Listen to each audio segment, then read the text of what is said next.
Okay, the goal is the first. Alright, goal of this is the first 7 in less than 5 minutes. Let's see if I can do it. Okay, so a ball is struck at time t equals 0. Follows the parabolic path shown above. That's that. The following graphs and quantities show graphs of quantities possibly associated with the motion as a function of time. Assume, so it just says motion, we know that it's probably going to be x, v, or a, position, velocity, or acceleration, as a function of time. Assume that air resistance is negligible, and so, yeah, so we're in free fall, and that the positive direction is upward and to the right, so positive, negative. Okay, so I know this. I know that my initial velocity is going to look like that. My final velocity is going to look like that. I know that Vx is going to be constant. So it's going to be like that. So I know that I'm probably going to have Vy initial look like that. Vy final look like that. I also know at the top, Vy equals 0. And again, Vx stays constant. And I know that acceleration is negative g. And I know my position follows this path. Okay, so position versus time graph would look like this. Don't see one of those. Probably not position versus time. This one looks promising. This one would look good, except it goes upwards. See, we got negative and positive. I don't see anything for acceleration. This one looks good too. Okay, so in which graph represents the horizontal component? Now remember, that is Vx. It is constant. And that is because you have no acceleration in your x direction because it's in free fall. So I'd look at that. I would say it would be the flat line. That's going to be E for 1. Okay, for 2, which of the following represents the vertical component? Remember we said it went up and down. It starts off, oh, I did that backwards. That starts off positive. My bad. So Vy starts off positive, so it starts off positive and it goes to negative. That one's going to be D. These should look familiar to you. Okay, an object with an initial velocity, I'm going to 3. An object with an initial velocity of v0 as shown above slides up, so it goes up, then down, that's its path. So that's going to mean it probably goes up here, it stops some point up here, then it goes back down and accelerates. So I'm probably saying something like acceleration's going to have something to do with weight or g. Slides down the long frictionless, so that's not doing anything to it. Inclined plane, which is the following as true of the object as it moves. It's a constant acceleration while moving up the plane, true. And a greater acceleration, nope, can't be that one. Has a constant acceleration. This acceleration is going to be constant if there's no friction, and it's going to have something to do with gravitational force. Has a constant acceleration while moving up the plane, and a smaller acceleration, nope. Careful about this one. It moves up with a constant velocity. That's not true if it's accelerating. It has the same acceleration as it moves up and down the plane. That one sounds pretty good. Let's double check the last one. It has a continually varying acceleration. Nope. It's D. So D is the answer to this one. I'm looking on time. I'm at 3 minutes. All right. So 2 blocks of mass M1 and M2 are connected by a massless string. Okay, so we got an Atwood machine.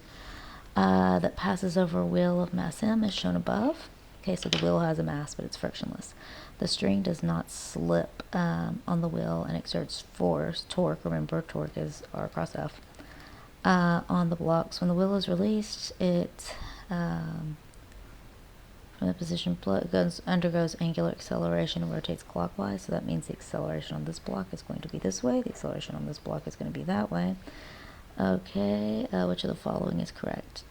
T1 equals T2 because the wheel has mass. That doesn't make any sense. Actually, look at this. Basically, if we're accelerating this way, this means that your force here, this means that M2G is going to have to be greater than M1G. And only one thing says that, that's E. But see, since this is accelerating, this weight has to be, this weight, which would be dependent on its mass, so it has to be E. Okay, so let's look at 5. I'm getting close. Okay, 3 objects are located along the x-axis as shown. The center of mass. Okay, we haven't done as much of this because this is very practical lab-wise, but what you got here is what you would do to find your x center of mass is you're going to multiply the position times the mass at that position. So it'll be like m1x1 plus m2x2 plus m3x3. Yep, whoops, not cubed, it's just 3. And that would all be your mass. This is kind of like your mass total. So We've kind of done stuff like this, but not like a stupid problem. We've actually used it. So anyway, so that would equal, so therefore apcm would equal 0. This would be 15, and this would be 10. So that would be 25 over the total mass, which would be 7, so it'd be over 10, so that gives you 2.5 meters. So that will be where your center of mass is. It'd be like right about here. And wow, that also happens just to be right in the center, which is weird. Okay, so that is 5. All right, let me move on to the next ones. Okay, which of the following is equivalent? Okay, if you don't know this one, really. Okay, remember, momentum is mass times velocity. I feel silly right there, so that would be kilogram a meter per second. And if you'll recall, momentum has the same units as, you know what, I'm just going to show you. Look, it's this one.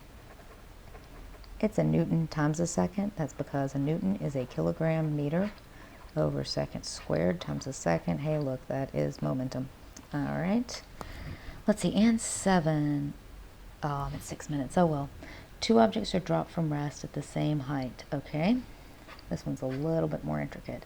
Okay, so these both have the same height, which is h and h. That's supposed to be the same. Okay. Object A falls through a distance of dA. Okay, so that means they're probably not hitting the ground. So let's say the first one moves dA.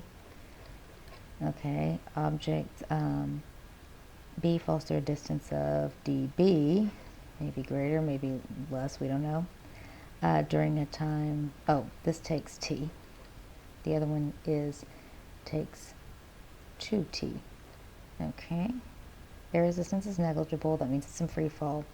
Okay, so this means they're in free fall. Air resistance is negligible. Look at this. You have, and that means it's just going to be under the gravitational field. So let's just do this. Anytime you see this and you don't see mass, go to your kinematics.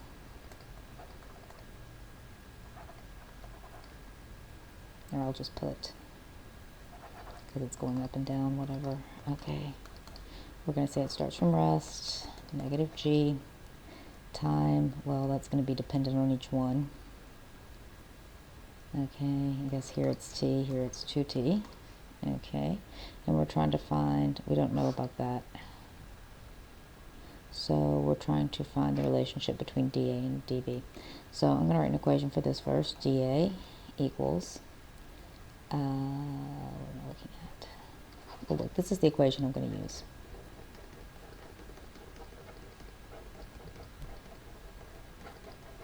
Okay, that goes away. I'm moving that over here to get your D kind of A situation. And then this becomes G. Alright, so basically dA equals 1/2 GT squared. dB equals 1/2 G 2T squared, which will give you, whoops, that should be 2t squared, like that. Whatever. So if you square that anyway, it's going to give you 4t squared. Alright, and then half of 4 is 2, so therefore dB equals 2gt squared. So if we do this, we do a ratio, which remember just means divide. Let's get rid of all the stuff that's the same. That's going to be 1/2. Alright, divided by 1/2 to 2. So 2 over 1, when we divide, we flip it, so it's going to be 1/4, so this should be A47. Sorry, this one went a little long.